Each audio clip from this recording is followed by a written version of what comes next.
नमस्कार, debate central में एक बार फिर आप सभी का स्वागत है। मैं हूं संजय उपाध्याय। कांग्रेस भारत जोड़ो यात्रा के बाद एक बड़ा अभियान शुरू किया है। कांग्रेस ने कर रही ही नहीं बल्कि ये सब प्रक्रियागत है, चल रहा है, सब कुछ अप्रैल से चल रहा है। कांग्रेस का यह मानना है कि भारत जोड़ो यात्रा से उसे बड़ी सफलता मिली। उसकी एक जो खोजी हुई जमीन थी उसका कुछ हिस्सा तो जरूर मिला, कुछ अंश तो जरूर प्राप्त किया। कुल मिलाकर एक सफल प्रयोग था, सफल अभियान था।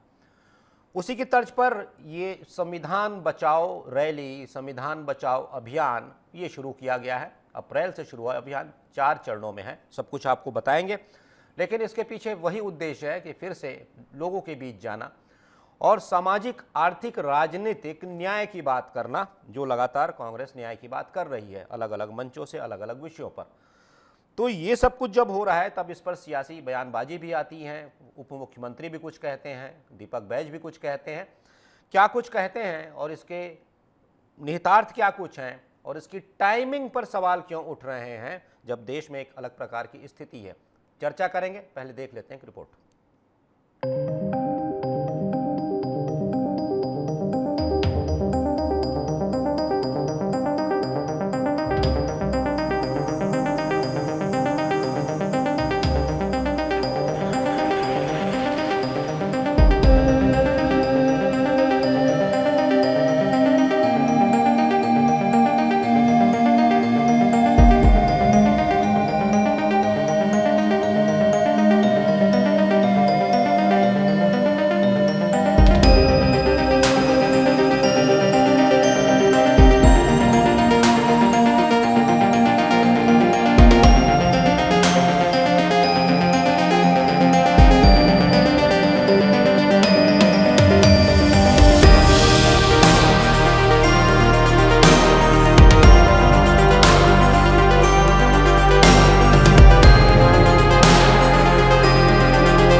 देश में एक अलग वातावरण बना हुआ है। युद्ध की आशंकाओं के बीच इसकी तैयारियां भी अपने चरम पर जाती दिखाई दे रही है। तब ऐसे में प्रमुख विपक्षी पार्टी के द्वारा सरकार के खिलाफ पूरे देश भर में मोर्चा खोलना कितना न्याय संगत है, इसे लेकर भी सियासी वार पलटवार जोरों पर है।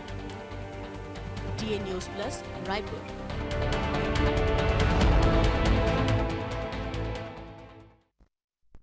चलिए, तो आपने देखा मोटे मोटा विषय क्या है, किस पर आज हम चर्चा करने जा रहे हैं। सीधे मैं चर्चा पर आता हूं। सबसे पहले परिचय करवा दूं जो मेरे साथ विशेष अतिथि जुड़े हुए हैं। हमारे साथ केएस चौहान है, प्रवक्ता हैं भारतीय जनता पार्टी के। कुछ तकनीकी खामी है, इसलिए चौहान जी अभी फोन लाइन पर हैं। जैसे ही वो ठीक होता है अवतरित होंगे वो साक्षात। तब तक स्वागत है चौहान जी। अभिमन्यु मिश्रा जी हैं, कांग्रेस के प्रवक्ता हैं। अभिमन्यु जी स्वागत है आपका। चौहान जी आपका स्वागत है। साथ ही साथ अनिल पुसतकर जी हैं, वरिष्ठ पत्रकार हैं, वो भी हमें समझाएंगे। आपका बहुत बहुत स्वागत है इस चर्चा में शामिल होने के लिए। अभिमन्यु जी, आपसे शुरुआत कर लेता हूँ।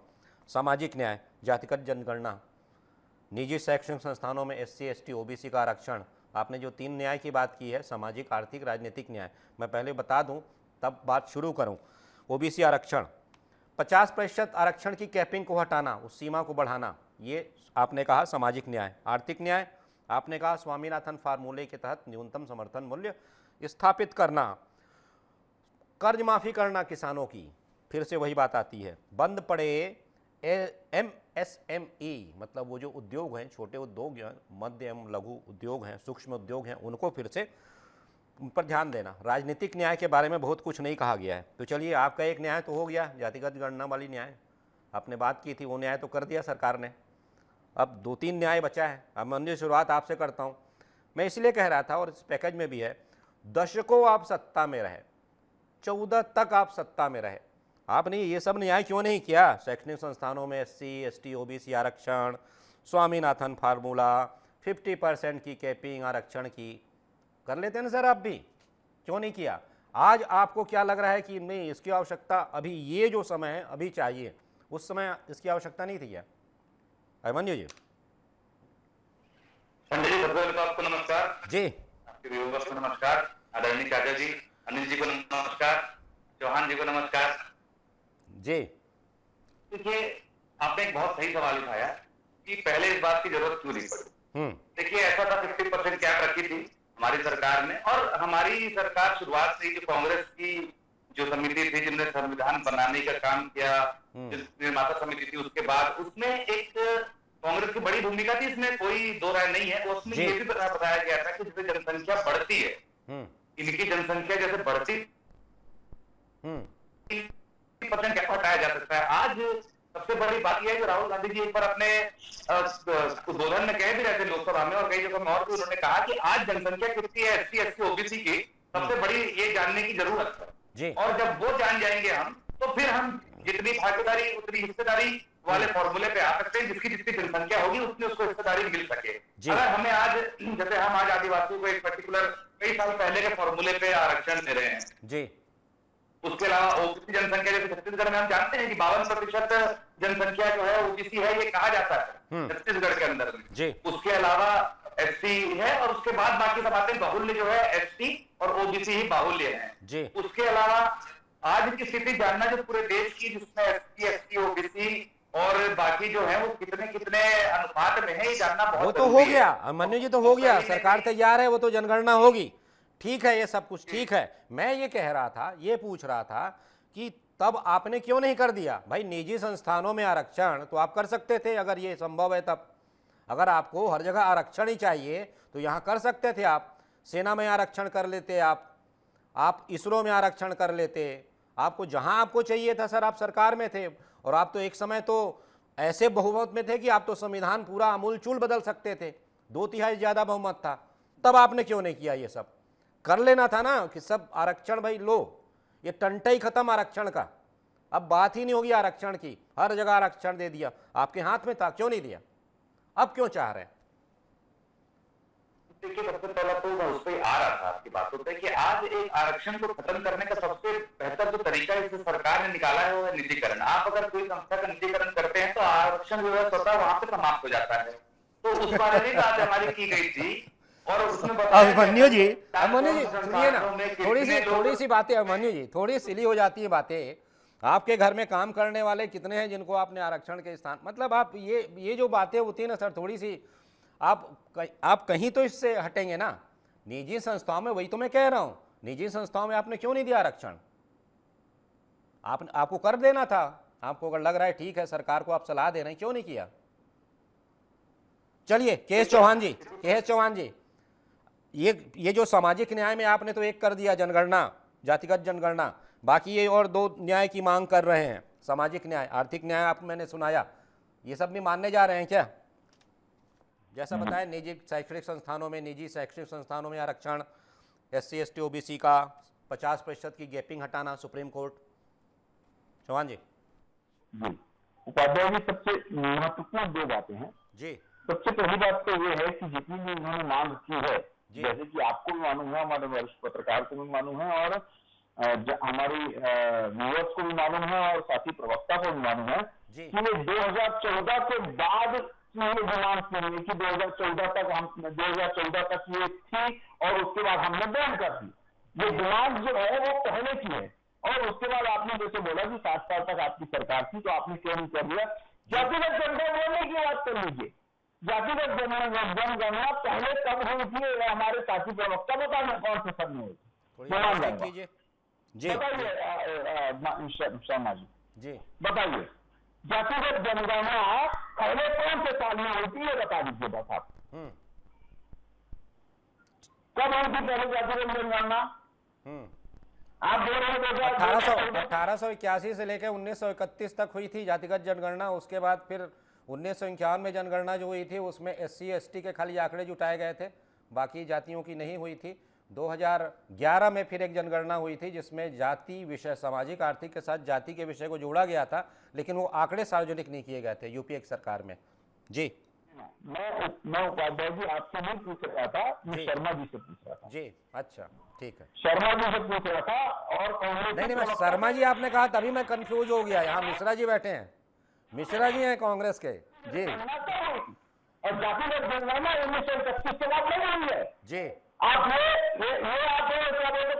जब से स्वाधीन भारत हुआ है तब से लेकर अभी तक जातिगत जनगणना नहीं हुई थी। 402 सीटें आई आप जातिगत जनगणना की बात कर रहे हैं, और जितने भी आपने उनसे हैं, आप मतलब ऐसे मुद्दे पहले आपने क्यों नहीं किए? जैसे कि आपने बात की शुरुआत की, क्यों नहीं किए पहले? इसके बाद आप लेते 1984 की घटना, उसके बाद 1975 में आपने इमरजेंसी लगा दी। उस समय बैठ के इंदिरा गांधी जी ने खुद संविधान बदले, और ऐसे संविधान बदलने से पहले और इमरजेंसी को लगा ना पाए, और ऐसे बहुत सारे ऐसे संविधान इमरजेंसी में। थोड़ी आवाज ठीक कीजिए चौहान जी की, क्यों ब्लास्ट क्यों हो रही है? PCR आवाज ठीक कीजिए, आवाज ठीक कीजिए। जी कहिए चौहान जी। उपाध्याय जी, मेरी आवाज जी, मैं ये बोल रहा हूँ कि 1931 के बाद आपने क्यों नहीं की जातिगत जनगणना? जी, 1984 में आपका कहाँ था संविधान, और 1975 में आपका कहाँ था संविधान? जब बैठ के इंदिरा गांधी ने खुद संविधान बदला, बहुत सारी चीजें बदली, कहाँ था उस समय आपका संविधान? उसके बाद मैं ये बोलना चाहता हूँ कि ये नौटंकी आपने उस समय क्यों नहीं की? आज कांग्रेस पार्टी, हमारे अरुण साहु जी ठीक बोल रहे हैं, हमारे उप मुख्यमंत्री जी, कि आज कांग्रेस पार्टी अपने अस्तित्व की लड़ाई लड़ रही है, अपने आप को बचाने की लड़ाई लड़ रही है, संविधान को नहीं। संविधान को तो तार जो किया हुआ आपने किया। हमने, आप जो OBC और SC ST की बात करते हैं, राष्ट्रपति, उपराष्ट्रपति और CJI ये कभी नहीं थे। OBC, SC ST और एक महिला, ये कभी नहीं थे भारत में एक साथ, जो हमने किया है। अभी आप देख लीजिए, राष्ट्रपति, उपराष्ट्रपति और CJI है कि नहीं, SC ST और महिला है कि नहीं, और OBC है कि नहीं, और आप बोलते हैं ये बात बोलते हैं। दूसरी बात, आप मुझे ये बताइए कि आपकी जो संविधान है, संविधान में जो आपने जो शर्तें रखी हुई हैं, वो क्या 2014 के बाद तार दी, या 2014 के बाद ऐसा हमने कुछ कर दिया है? चलिए, जिससे संविधान, मैं आता हूं चौहान जी, आता हूं मैं। अनिल जी बैठे हुए हैं, उनसे भी थोड़ा सा मैं समझ लो। अनिल जी, आप ये पूरा सुन रहे थे। देखिए, जो भारत संविधान बचाओ यात्रा, ये जो शब्द था, इस पर ही मैं देख रहा था सियासत थी कि भाई संविधान बचाओ का मतलब क्या है। हालांकि जैसा कांग्रेस कहती है कि जितने संस्थान हैं उस पर हमला कर रही है सरकार, उनकी निजता छीन रही है, तो न्याय यात्रा के बाद संविधान बचाओ यात्रा। पत्रकार के रूप में आप काफ़ी वरिष्ठ पत्रकार हैं, आपने शुरू से ये सब कुछ देखा है, क्या लगता है इसके पीछे क्या है? वो सारी मांग जो कांग्रेस पहले पूरा कर सकती थी, सरकार में थी, बहुमत में थी, वो कर सकती थी, आज उसकी मांग कर रही है जब वो सत्ता में नहीं है। अनिल जी, देखिए ये कोई नई बात नहीं है। जो पार्टी सत्ता में रहती है तो वो फिर उसके जो प्राथमिकताएं बदल जाती है, और फिर जब वही पार्टी जब विपक्ष में आती है तो उसकी फिर प्राथमिकता बदल जाती है जी। उस समय उसको ऐसा लगता है कि सत्ता से बेदखली के कारण कौन से हैं वो ढूंढती है, फिर उस चूक को सुधारने के लिए वो उस मुद्दों पर आती है। अगर सत्ता में रहते रहते वही यही सब करती तो फिर उसको विपक्ष में आने की जरूरत नहीं होती। मैं कांग्रेस की ही बात कर रहा हूँ। कांग्रेस ने दशकों तक इस देश पर राज किया जी। जनता ने आग बंद कर झोली भर भर कर जो सीटें दी। भाजपा तो चिल्लाती रह गई 400 पार 400 पार 400 पार। कांग्रेस 400 पार हो चुकी है जी। और कांग्रेस के पास इतना अधिक बहुमत था तो उस समय जो सारे जो आपको जो आज इशू दिख रहे हैं वो उस समय ठीक किए जा सकते थे। अगर आपको इलाहाबाद हाईकोर्ट के फैसले के बाद अपनी सरकार जाती दिख रही है, आपकी कुर्सी जाती दिख रही, तो आपने संविधान में तो पूरा संविधान का तो सत्यानाश कर डाला। तो वो भी एक दौर था इमरजेंसी का। इमरजेंसी के एक हीरो तो अपने शहर के ही थे, विद्या भैया। वो समय वो भी एक दौर था। आज आपको संविधान खतरे में नजर आ रहा है तो संविधान खतरे में है कहाँ? आपको कौन सा संविधान कहाँ पर खतरे में दिखता है? ठीक है, संस्थाओं के दुरुपयोग की बात करते हो, मैं आपसे मतलब कांग्रेस पार्टी के इस विचार से असहमति नहीं जताता। अधिकार है कांग्रेस को आरोप लगाने का कि सीबीआई और ये ईडी और आईटी, ईडी तो अभी आया है, आईटी और ये सारी चीज़ों पर वो आरोप लगा सकती कि इसका जो है सत्ता दुरुपयोग कर रही। तो सत्ता ने ऐसी संस्थाओं का दुरुपयोग कब नहीं किया? सत्ता ने तो सब हमेशा किया। तो सत्ता का चरित्र तो वही है। सवाल ये है इस देश में प्राथमिकताएं जो है, वो जो मुद्दे जो है वो आपकी कुर्सी की स्थिति के अनुरूप बदलते रहते हैं। आपने तो शाहबानो का फैसला तक बदल डाला था। तो सुप्रीम कोर्ट के फैसले को आप बदल सकते हो, तो फिर आरक्षण के मामले में आपने आज तक फिर किया ही क्या है? निजीकरण की बात करते हो तो निजीकरण में आप कैसे निजी संस्थाओं को आदेश दे सकते हो? तो फिर आपको तो सबसे बढ़िया आरक्षण ये करना चाहिए कि संसद में कांग्रेस के लिए इतनी प्रतिशत सीट रख लो, विधानसभा में इतनी प्रतिशत सीट रख लो। इससे अच्छा संशोधन कोई हो नहीं सकता। इसमें कोई शक नहीं है कि अगर राहुल गांधी जो है वो संविधान को खतरे में बोलकर अगर वो यात्रा कर रहे हैं तो उनका अधिकार है। उनको अपनी खोई हुई जमीन पाने के लिए एन केन प्रकारे जी तो वो उनको अगर ऐसा लगता है कि ये मेरे लिए ट्रम्प कार्ड हो सकता है और वो उसको खेल रहे हैं तो कोई बुरी बात नहीं है। लेकिन सवाल फिर वहीं आता है कि आप वो सब डिमांड कर रहे हो जो सब आप पहले कर सकते थे। राहुल गांधी ने तो मनमोहन सिंह के सामने से लेकर हाथ से लेकर ऑर्डिनेंस फाड़ दिया था। इतने जब आप ताकतवर थे तो उस समय भी अगर प्रधानमंत्री कहते मनमोहन सिंह जी को आप कि आप ये सब संविधान में संशोधन करिए, ये सब करिए, लेकिन उस समय आपकी स्थिति सत्ता की थी जी। उस समय आपको ऐसा महसूस नहीं हो रहा था कि आपकी सत्ता जाएगी और आपको संघर्ष करना पड़ेगा, रोड पर आना पड़ेगा। अब रोड पर आप आए हो तो आप रोड पर आने के बाद जो सेंसिटिव इश्यूज हैं, जो आम आदमी से जुड़ सकते हैं, जहां आपको ऐसा लगता है कि मेजॉरिटी वोट्स आपके पास आ सकते हैं, तो उस इशू को लेकर आप आगे बढ़ रहे हो तो ये तो पॉलिटिकली आपका राइट है और उस पर करना चाहिए, कर रहे हैं। लेकिन फिर वही बात आती है कि आपने सत्ता में रहते रहते क्यों नहीं किया? जी बिल्कुल। मैं एक सवाल करूंगा अभिमन्यु जी, और मैं बारी बारी से इस सवाल पर आऊंगा। मैं अनिल जी से भी ये सब जानना चाहूँगा। ये तो चलिए इसका जवाब नहीं देंगे आप, पता है अभिमन्यु जी कि आपने क्यों नहीं किया। वही कहेंगे नहीं किया इसलिए हम विपक्ष में हैं, ये भी आप कह सकते हैं शायद। तो मैं एक सवाल और कर रहा हूँ क्योंकि ये सवाल अभी प्रासंगिक बना हुआ है कि आप मोर्चा खुले हुए हैं केंद्र सरकार के विरोध में। एक देश अलग प्रकार के माहौल से गुजर रहा है, एक अलग वातावरण बना हुआ है पहलगाम घटना के बाद। आप बार बार ये कह रहे हैं कि हम सरकार के साथ खड़े हैं, सरकार के निर्णयों के साथ खड़े हैं, लेकिन किंतु परंतु के साथ कुछ आ जाता है जुड़कर, मतलब आपकी मंशा आ जाती है लेकिन किंतु परंतु के साथ। तो ऐसे समय में जब हम अब कल मॉक ड्रिल होना है, मतलब हम युद्ध का अभ्यास कर रहे हैं, वैसे में विपक्षी दल सरकार के खिलाफ अगर मोर्चा खोलता है, कीजिए, आप अधिकार है। बात टाइमिंग ही करना हो, थोड़ा से बढ़ाया भी तो जा सकता था ना कि अभी इन स्थितियों से हम पहले मिलकर निपट ले, सच में मिलकर निपट ले, कंधे से कंधा मिलाकर, फिर करेंगे विरोध जब ये सब ठीक हो जाए। अभिमन्यु जी, जो टाइमिंग टाला नहीं जा सकता था अभी? जी बिल्कुल। देखिए, समर्थन की बात तो उन्होंने लिखित में दिया, राष्ट्रीय अध्यक्ष ने लिखित लेटर में समर्थन की बात करी जी, एक बात है। और जहां तक के मॉक ड्रिल की बात है, कल के लिए आई है, मैं भी देख रहा था कि कल मॉक ड्रिल जो है होने वाली है, छत्तीसगढ़ के दुर्ग जिले में है, मेरे ख्याल से एकमात्र जिले में है जी और उसके अलावा कहीं पर भी नहीं है। जी। तो सबसे पहले तो मुझे ये समझ में नहीं आया कि हमें मॉक ड्रिल की जरूरत पड़ी, क्योंकि पाकिस्तान एक कोई ऐसा देश नहीं है जिसमें हमें बहुत कोई चिंता का विषय हो या चिंता का पहला विषय नहीं होना पहला चाहिए। मॉक ड्रिल अगर कब हुआ था मंजू जी, आपको पता है? पहला मॉक ड्रिल, ये दूसरा है देश का। पहला मॉक ड्रिल हुआ था 1971 में, ये दूसरा मॉक ड्रिल है। पहला मॉक ड्रिल आपके शासनकाल में हुआ था 1971 में, उस वॉर में। चलिए ठीक है, फिर आप बिल्कुल जो आवश्यकता आदेश पूछ रहे हैं, देती है, बताइए। सरकार उसके साथ रहते जी हैं। जी जी जी जी, कहिए कहिए। मैं वही कह रहा हूँ, यही सबसे कोई वो नहीं है और सरकार के प्रति समर्थन है, बाकी ये चलती रहेंगी, लेकिन जिस स्थिति बनेगी या इस प्रकार की बातें होंगी, जैसे अभी एक बार और मैं ऐड करने वाला था मॉक ड्रिल वाले मामले जी, में, जी, कि कहिए। भारतीय जनता पार्टी की सरकार है, इसमें उन्होंने अपने बीजेपी के कार्यकर्ताओं को वॉलंटियर बनने के लिए कहा है। तो ये समझ से परे है, अगर आपको राजनीतिक कार्यकर्ता ही चाहिए तो सारे राजनीतिक कार्यकर्ताओं को आप बोल देते कि आप वॉलंटियर करें। तो ये किस प्रकार का मॉक ड्रिल हो रहा है जिसमें भारतीय जनता पार्टी के कार्यकर्ता जो है वॉलंटियर करेंगे, उनको मॉक ड्रिल कराएंगे? ये सारी चीजें हैं। और उसके अलावा जो संविधान की हत्या वाली बात थी, तो केवल संवैधानिक संस्थाओं की नहीं, और आप देखें तो चुनी हुई सरकारों को गिराना, ऑपरेशन लोटस की बातें हो गई, खरीद फरोख्त करना, आज आपातकाल की बात कर रहे थे। आज तो हम मानते हैं कि आपातकाल जो था वो गलत था, कोई भी आज कांग्रेस का कोई भी व्यक्ति कह सकता है, लेकिन भारतीय जनता पार्टी का व्यक्ति क्या कह सकता है कि गोधरा कांड गलत था, या नाम ले सकता है? अरे कोई भी व्यक्ति, आज प्रधानमंत्री का या गृह मंत्री का नाम ले दीजिए, आप कुछ कह दीजिए, आपके ऊपर FIR हो जाएगी। तो ये जो घोषित आपातकाल चल रहा है, आप वही वाली बात हुई थी, उस समय एक बयान आया था कि आपके हिम्मत होती तो आप लगा देते आपातकाल सीधा सीधा संवैधानिक रूप से जाकर के।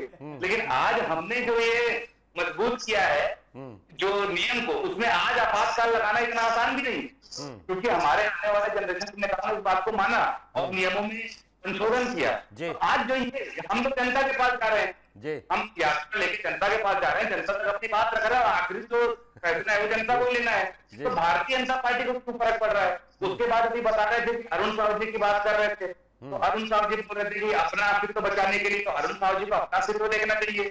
खुद तो रहमो करम से बने हुए मुख्यमंत्री हैं, कब हट जाए उसका कोई भरोसा नहीं है, और कांग्रेस के ऊपर बात करते हैं कि अस्तित्व देखिए, हमारा अस्तित्व है, हम उसके लिए लड़ने पर पर्याप्त है। लेकिन आप जवाब दीजिए, आपके पास 1.5 साल से जवाब नहीं है, आप हर चीज में कांग्रेस को के अलावा ठीक है। चौहान नहीं दे पा रहे हैं। चौहान जी जी अब मन्नू जी को भी बनवाइए वॉलंटियर, ऐसा थोड़ी कि आप खाली भाजपा के कार्यकर्ताओं को बनवाएंगे। आज जी। जैसे हमारे वरिष्ठ पत्रकार अनिल जी और आप माननीय प्रवक्ता की बातों में हंस रहे हैं, वैसे ही पूरा देश हंस रहा है इन लोगों के ऊपर। अच्छा। हंसी के पात्र बन चुके हैं ये लोग।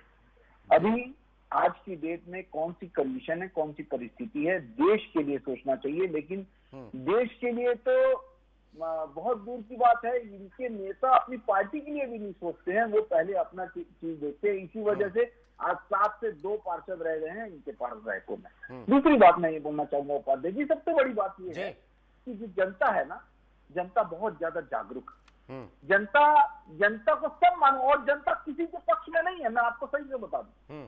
जनता उसी के पक्ष में है जो उसके लिए आज की डेट में लायक है, जो पार्टी लायक है, जो जनप्रतिनिधि लायक है, उसको वो चुन के आती है। उसको किसी से कोई मतलब नहीं, कोई पार्टी से मतलब नहीं। जो आपके देश को, प्रदेश को आगे लेके जाएगा, संभाल सकता है, जनता को उसी को भाता है। 50% जनता जब से हिंदुस्तान की साक्षर हुई है, तब से लेकर आज तक पूर्ण बहुमत में कांग्रेस पार्टी नहीं आ पाई है। 1984 के बाद आज 40 साल हो गए, 40 साल से आज पूर्ण बहुमत में कांग्रेस पार्टी क्यों नहीं आ पाई? और पिछले 3 बार का आप रिजल्ट निकाल के देख लीजिए, 200 का आंकड़ा भी पार नहीं कर पाई। तीनों का आप मिलाएंगे तो तीनों के लोकसभा के आप आंकड़े बनाएंगे तो 200 सीटें नहीं ले पाई। ये कांग्रेस की हालत है। जो कांग्रेस पार्टी 9 राज्यों में सरकार थी 2014 में, आज 2 से 3 राज्यों में रह गई है। 2009 के बाद पूरे देश में किसी भी राज्य में अगर कांग्रेस पार्टी की सरकार बनी है तो रिपीट नहीं की है। ये कांग्रेस पार्टी की हालत है। उसके बाद ये बोलते हैं, गोधरा कांड की बात बोलते हैं, तो क्या माननीय न्यायालय की आप बात को झुटला रहे हैं? आप टीवी डिबेट में बैठ के आप बोल दीजिए कि माननीय न्यायालय की बात को हम झुटलाते हैं, हम नहीं मानते हैं। मैं मान जाऊंगा आपको, अरे मैं मान जाऊंगा आपको। सुन लीजिए, मैं दे दूंगा समय आपको, सुन लीजिए क्या कह रहे हैं। सुन लीजिए। अभी क्या है कि आपकी हालत ऐसी है कि आप अपने अस्तित्व की लड़ाई लड़ रहे हैं, रियली नहीं। अभी वो जो इसके पहले न्याय यात्रा निकली थी, न्याय यात्रा का उद्देश्य क्या था, खुद राहुल गांधी को भी पता नहीं था।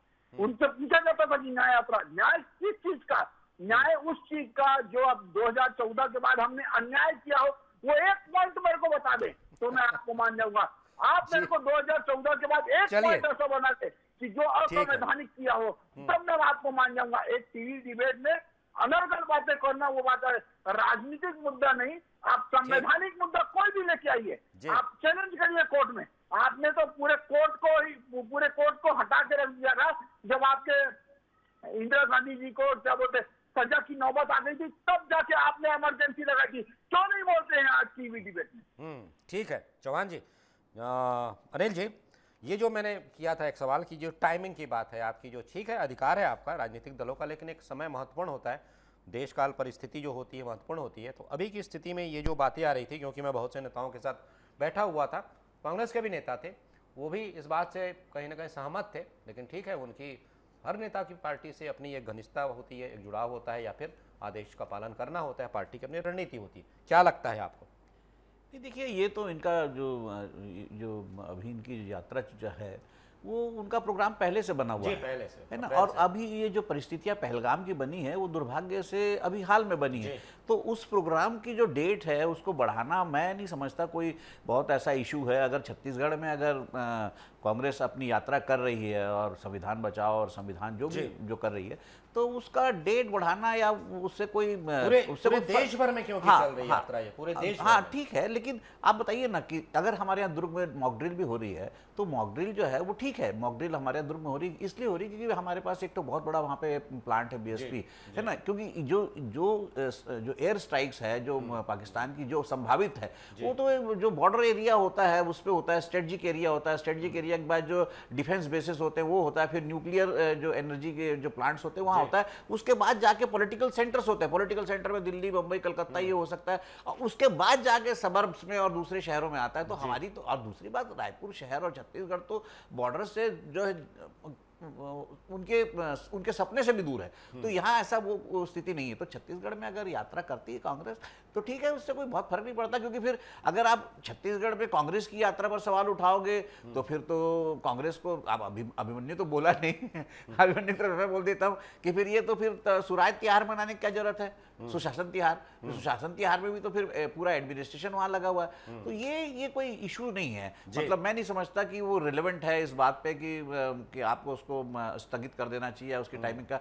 लेकिन सवाल फिर वही आता है कि आप जिन सब मांगों के लिए आज लड़ रहे हो, अगर आप 2014 के पहले लड़ लिए रहते तो आज आप सत्ता में रहते, आज आपको विपक्ष में नहीं रहना पड़ता। आज आप जो डिमांड्स उठा रहे हो वो आपने फुलफिल की नहीं।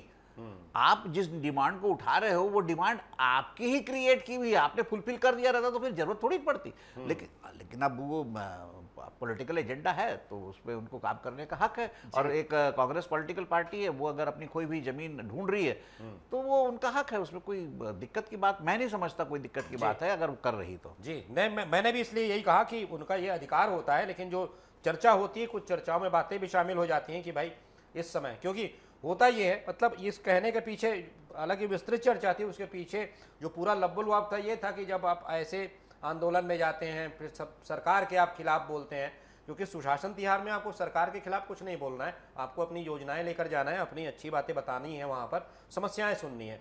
पॉलिटिकल इवेंट जो होते हैं उसमें आपको हमला करना होता है सरकार पर, और जब आप हमला करते हैं तो गाहे बगाहे वो भी शब्द निकल जाते हैं जो कि सरकार के खिलाफ नहीं निकलने चाहिए, जिनका कि मीडिया प्लेटफॉर्म पर दूसरे अर्थों में उपयोग किया जाता है, जो कभी कभी देश के लिए घातक या फिर कहिए एक नुकसान वाली स्थिति बन जाती है।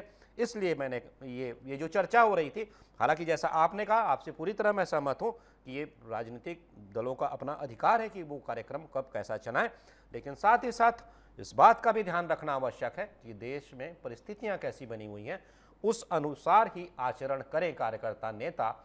इसकी भी जिम्मेदारी पार्टियों की भी होनी चाहिए, पार्टियों की ही होनी चाहिए। जो चलिए, विषय बड़ा है, चर्चा हो सकती थी, लेकिन समय की बाध्यता है। आप सभी इस चर्चा में शामिल हुए, बहुत बहुत धन्यवाद। केएस चौहान जी और मन्यो जी, बहुत बहुत धन्यवाद। साथ साथ अनिल पुसदकर जी, आप जुड़े, आपने ये बहुत कुछ समझाया, आपका भी बहुत बहुत धन्यवाद चर्चा में शामिल होने के लिए। तो हम जो बात कर रहे थे संविधान बचाओ अभियान और इसके साथ जुड़े हुए अलग अलग आयाम कि कहाँ कहाँ राजनीति को छूते हैं, कौन कौन से विषय निकलते हैं, न्याय की जब बात चलती है तब कौन कौन से विषय आते हैं, उनकी मांग कांग्रेस अभी क्यों कर रही है, ऐसी क्या टाइमिंग है, ये सारे विषय थे जिस पर हमने विस्तार से चर्चा की, जानने की कोशिश की और समझना भी चाहा। तो आज की चर्चा में सिर्फ इतना ही। किसी महत्वपूर्ण विषय पर फिर मिलेंगे, फिर बात करेंगे। तब तक दीजिए आज्ञा। नमस्कार।